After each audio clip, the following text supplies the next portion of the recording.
আমরা কোরআন দিয়ে আজকে কোরআনের পরিচয় নিব। কোরআনকে জিজ্ঞেস করবো যে কোরআন তুমি তোমার পরিচয় দাও। আমরা কিছু প্রশ্ন করব, দেখবেন কোরআন অবলীলায় উত্তর দিয়ে দিচ্ছে। তো শুরুতে একটা কথা বলে রাখা ভালো, আমরা কিন্তু কোরআনকে আমাদের বাংলাদেশে কোরআন শরীফ বলি। কি বলি?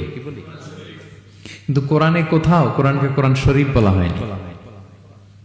শরীফ আপনি বলতে পারেন, শরীফ অর্থটা ভালোই, সম্মানিত কোরআন। কোরআন শরীফ মানে সম্মানিত কোরআন। কিন্তু আল্লাহ তাআলা কোরআনকে কোরআন শরীফ কোথাও বলেননি। আল্লাহ তাআলা কোরআনকে কোথাও বলেছেন কোরআনে মাজিদ, বাল হুয়া কুরআনুম মাজিদুন ফি লাওহিম মাহফুজ। আমি লাওহে মাহফুজে এই কোরআনে মাজিদকে রেখেছি। লাওহে মাহফুজ 7 আকাশের উপরে। তুলুহু মা বাইনাস সামাই ওয়াল আরদ, আকাশ জমিন যত লম্বা লাওহে মাহফুজ ঠিক তত লম্বা। ওয়া আরদুহু মা বাইনাল মাশরিকি ইলাল মাগরিব, পৃথিবীর প্রাচ্য থেকে পাশ্চাত্য যত দূর, লাওহে মাহফুজ প্রশস্ততার দিক থেকে ঠিক তত দূর। ওহু মিন দুররাতিন বাইদা, সাদা ঝকঝকে ডায়মন্ড দিয়ে আল্লাহ লাওহে মাহফুজকে তৈরি করেছেন। এটা হচ্ছে কোরআনের বাড়ি 7 আকাশের উপরে। তা আল্লাহ বলেছেন বাল হুয়া কুরআনুম মাজিদ, কোরআনে মাজিদ বলছেন আল্লাহ, কোরআন শরীফ বলেন নাই। আরেক আয়াতে আল্লাহ তাআলা বলেছেন ইয়াসিন, তারপরে কি? ওয়াল কুরআনিল হাকিম। তাহলে আরেক আয়াতে কোরআনে হাকিম বলেছেন, প্রজ্ঞাময় কোরআন, কোরআন শরীফ বলেন নাই। সূরা ওয়াকিয়ার আরেক আয়াতে আল্লাহ তাআলা বলেছেন ইন্নাহু লাকুরআনুন কারীমুন ফি কিতাবিম মাকনুন, এখানে বলেছেন কোরআনে কারীম। সূরা হিজরের এক আয়াতে আল্লাহ বলেছেন কোরআনে আযীম, ওয়ালাকাদ আতাইনাকা সাবআম মিনাল মাসানি ওয়াল কুরআনাল আযীম। নবী হে, আপনাকে আমি নিত্য পাঠনীয় সপ্ত বাক্য দিয়েছি আর কোরআনে আযীম দিয়েছি। তাহলে আল্লাহ বললেন কোরআনে মাজিদ, তিনি বললেন কোরআনে হাকিম, তিনি বললেন কোরআনে কারীম, কোরআনে আযীম। কিন্তু এগুলো সব থেকে আমরা কি বলি?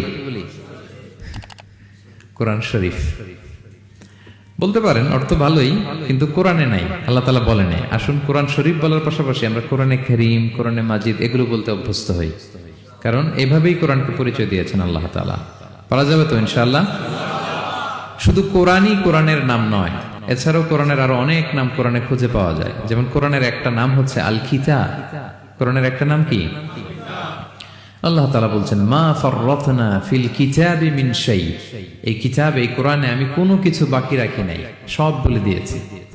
সব, ব্যক্তি জীবনে, পরিবারে, সমাজে, রাষ্ট্রে, রান্নাঘর থেকে শুরু করে বঙ্গভবন পর্যন্ত, কাঁথা সেলাই থেকে শুরু করে মহাকাশ পর্যন্ত সব আল্লাহ কোরআনে বলে দিয়েছেন, কিছু বাকি রাখে নাই।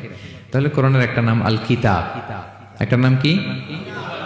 কোরআনের আরেকটা নাম আল ফুরকান, সত্য মিথ্যার পার্থক্যকারী, the criterion between right and wrong. কোরআন পড়লে বোঝা যায় কোনটা সত্য কোনটা মিথ্যা। আল্লাহ তাআলা বলেন তাবারাকাল্লাযী নাযালাল ফুরকানা আলা আবদিহি লিয়াকুনা লিল আলামিনা নাযীরা, আমি কোরআনকে ফুরকান বানিয়ে পাঠিয়েছি যাতে করে বিশ্বনবী মানুষকে সতর্ক করতে পারেন।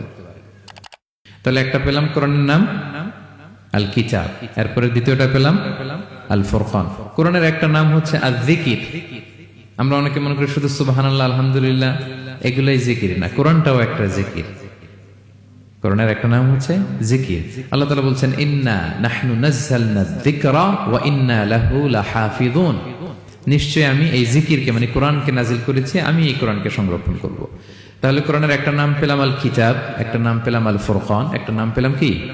জিকির। এরকম অনেকগুলো নাম কোরআনের আছে।